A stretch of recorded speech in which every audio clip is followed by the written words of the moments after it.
Perfection of wisdom, mother of Buddhas, Bodhisattvas, and all beings, nourishing, holding, and healing all, great Mother Earth, precious jewel of the cosmos, to you we bow in gratitude. We take refuge in the earth as our teacher, the one who shows us the way in this life. We take refuge in the earth as an expression of the dharma, the teachings of interbeing, understanding, and love. We take refuge in the earth as the embodiment of the Sangha, the vast interdependent community of life in balance and harmony. Living within the web of life on earth, we dedicate ourselves to embodying awakened awareness on the path of healing in service to all beings. We dedicate our lives to realizing our oneness with Gaia.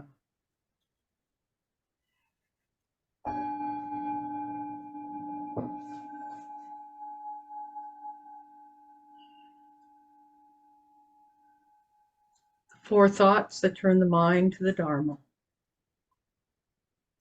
This precious human form is difficult to obtain and embodies opportunities and resources. Give us the energy to realize its potential. The ultimate foe, the Lord of Death, can come at any time. Give us the energy to live a life of no regret.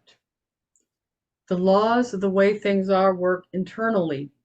Give us the energy to live without shame. Suffering is present in all six realms. Give us the energy not to take birth in these states. The reliable and definite refuges are the three jewels. Give us the energy to trust them.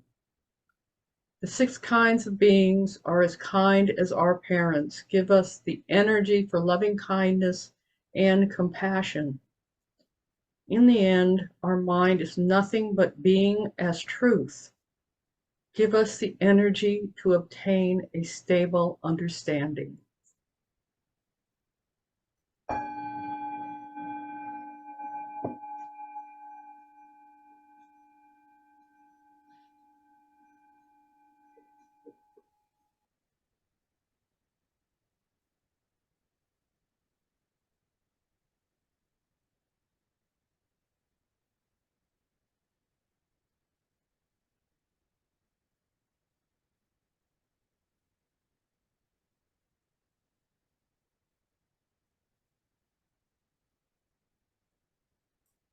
I was muted. I will go ahead and read the Fourth Mindfulness Training. Aware of the suffering caused by unmindfulness speech and the inability to listen to others, I am committed to cultivating loving speech and deep listening in order to bring joy and happiness to others and relieve suffering. Knowing that words can create happiness or suffering, I am determined to speak truthfully with words that inspire confidence, joy, and hope. I will not spread news that I do not know to be certain, and will not criticize or condemn things of which I am not sure. I will refrain from uttering words that can cause division or discord, or that can cause the family or community to break. I am determined to make all efforts to reconcile and resolve all conflicts, however small.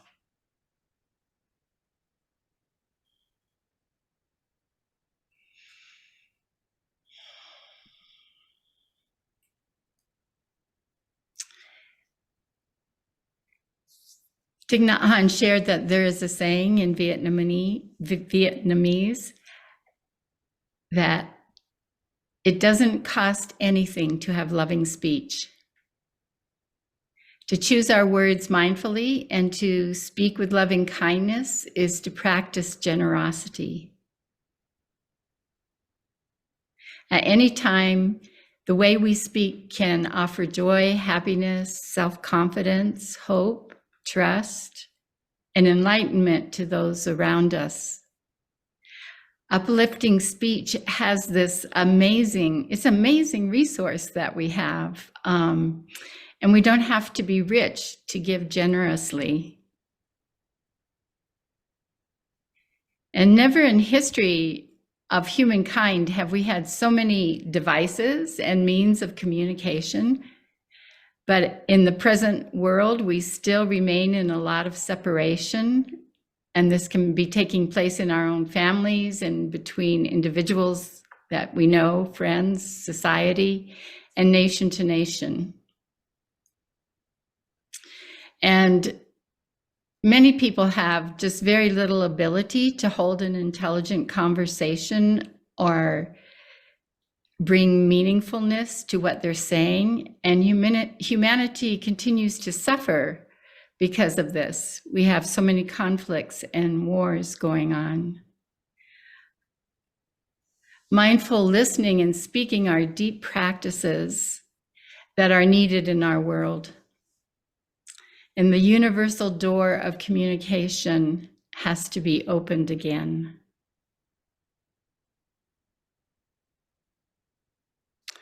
And it really struck me while I was studying this one that as humans, we have the ability to hurt others and we have the ability to be hurt. And I don't know why, that reality just landed in me in kind of a new way. Using our words skillfully to alleviate suffering requires that we look deeply into ourselves. It's really difficult to listen to other people or speak in a way which serves to resolve conflict when we are carrying unprocessed anger, despair, and suffering within ourselves.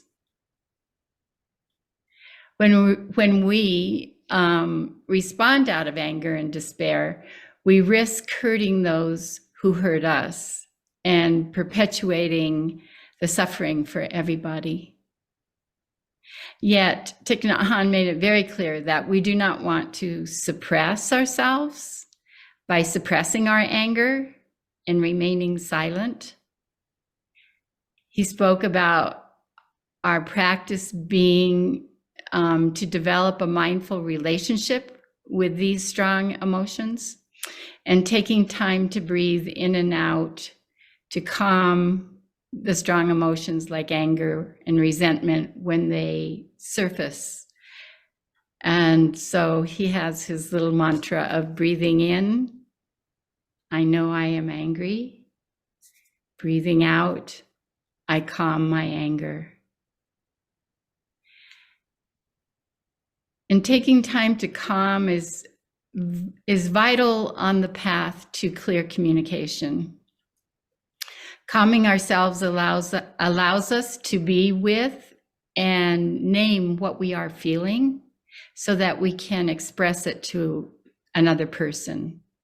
We can let them know that we are suffering with the hurt and the anger, and we can do this in a way that is not lashing out. And Thich Nhat Hanh offered a protocol to follow if you are still angry after mindful breathing. He suggests that we let the other person know that you want to take a couple of days to look deeply at what has arisen and ask that they also take time to look deeply into it as well. Discussing while heated emotions are still present is really quite risky. We can easily say things that will worsen the situation. So giving ourselves time allows one or both people involved to see the root of the problem and be ready to tell the other person their insights and even apologize for misunderstanding. And taking this time to calm down and look deeply into the nature of our suffering is the actual practice of mindful meditation.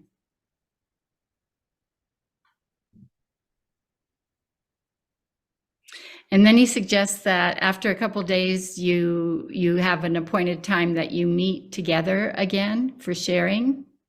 And if clarity has arisen, then he says, just have a cup of tea and enjoy each other, which is kind of the point. And he says, if the suffering has not yet been transformed, just sit together and practice deep listening. Call on Avalokiteshvara, whose actions can respond to the needs of any being in any circumstance. And then when you speak, tell your deepest truth with loving speech, picking words and speaking with a tone that will help the other person understand and accept what you are saying. And also provide your highest quality of listening. Consciously release words of defense. And I've just been getting to apply this in my life. It's very interesting that right in preparing this, I've been going through quite a situations where I was very aware of how defense wants to rise very first thing when things come at us that feel critical or unkind.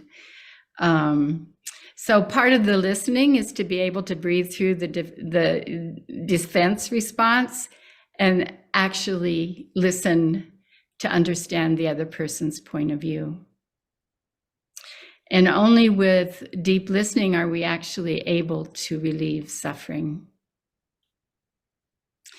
And Thich Nhat Hanh points out that anger is organic.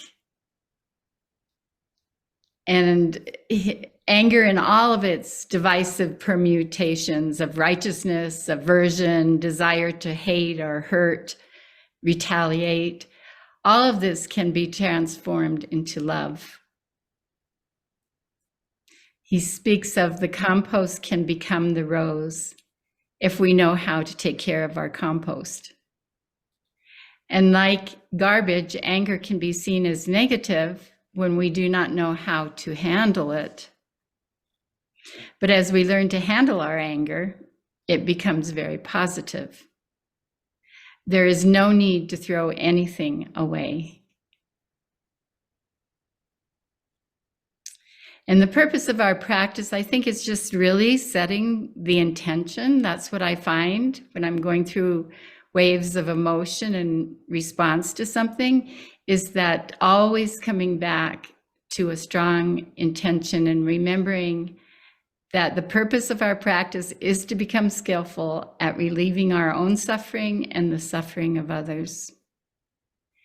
And to become skillful at discerning, when the divisive energies arise, when words are causing us to feel separated from who's speaking to us or who they're speaking about, and consciously making a decision to counter that pull towards separation and use mindfulness practices to stay connected.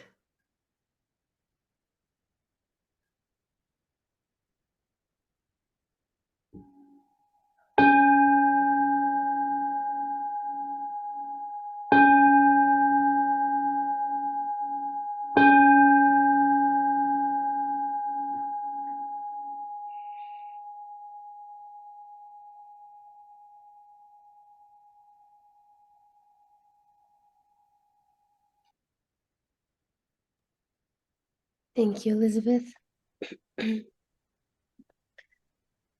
So now we will do the Metta Meditation. Our invitation is to bring our awareness to any friends, any family, any places of the world that would be benefited by this meditation, as we extend to them the seeds of love their way, and united, knowing the power of our collective prayer.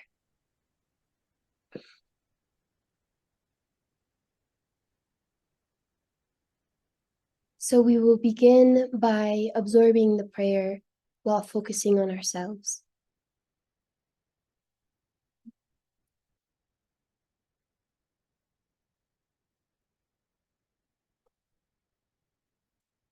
May I be peaceful, happy, and light in body and spirit. May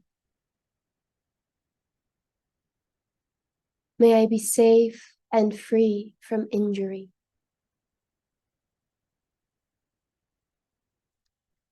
May I be free from anger, afflictions, fear, and anxiety.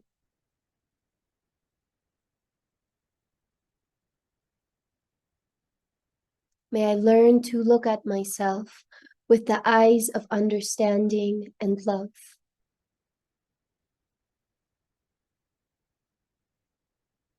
May I recognize and be in touch with the seeds of happiness within myself. May I identify and embrace the sources of suffering in myself.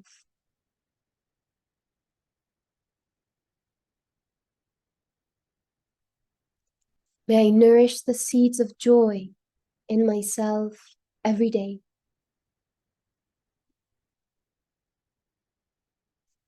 May I live fresh, solid, and free.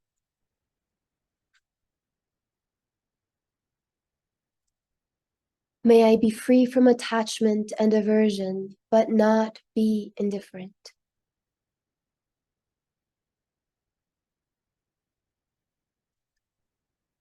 And now let's bring into our awareness all who are here today, our broader Sangha, our friends, and our families,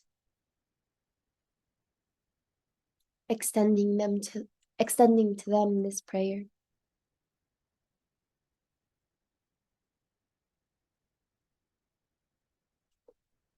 May you be peaceful, happy, and light in body and spirit. May you be safe and free from injury. May you be free from anger, afflictions, fear, and anxiety. May you learn to look at yourself with the eyes of understanding and love. May you recognize and be in touch with the seeds of happiness within yourself.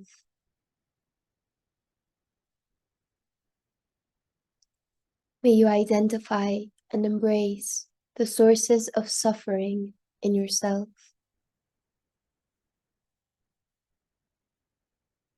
May you nourish the seeds of joy in yourself every day. May you live fresh, solid, and free. May you be free from attachment and aversion, but not be indifferent.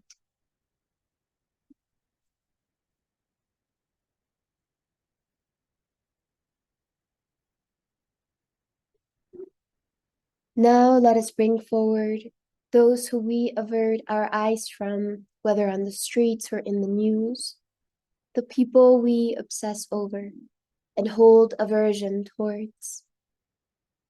And let us speak from our heart into their heart with all sincerity.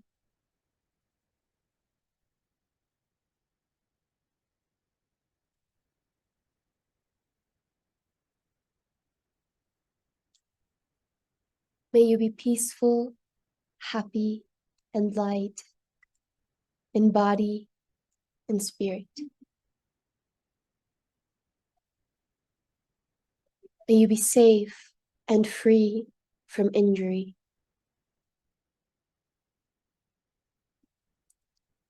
May you be free from anger, afflictions, fear, and anxiety.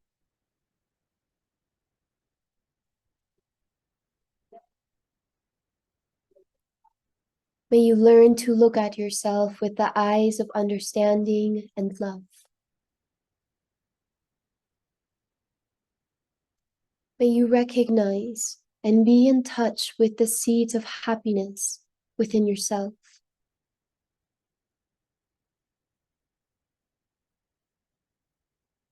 May you identify and embrace the sources of suffering in yourself.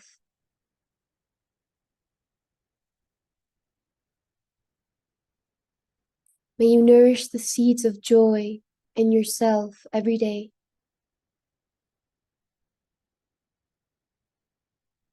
May you live fresh, solid, and free. May you be free from attachment and aversion, but not be indifferent.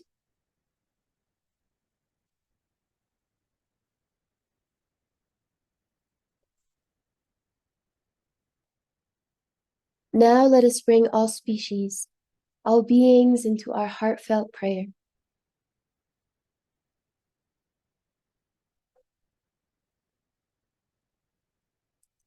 May all beings be at ease in their body, feeling the ground beneath their feet, the water of life surrounding them, the air beneath their wings. May all beings experience joy and well-being. May all beings be well, loving, and peaceful. I'll now offer Cynthia West's poem of the week. It is titled, Without False Dreams. The mountains require years of giving up. If you guessed the rigors, you would never dare. Gray-bearded cedars block the sun with limbs grown over more lifetimes than your puny twigs. Once false dreams are left, you start climbing through illusions. Belief has turned them to cold stone, unsurpassable but for the voice of the morning dove calling you on. Trekking through the seasons cracks the rock walls that defend your mind.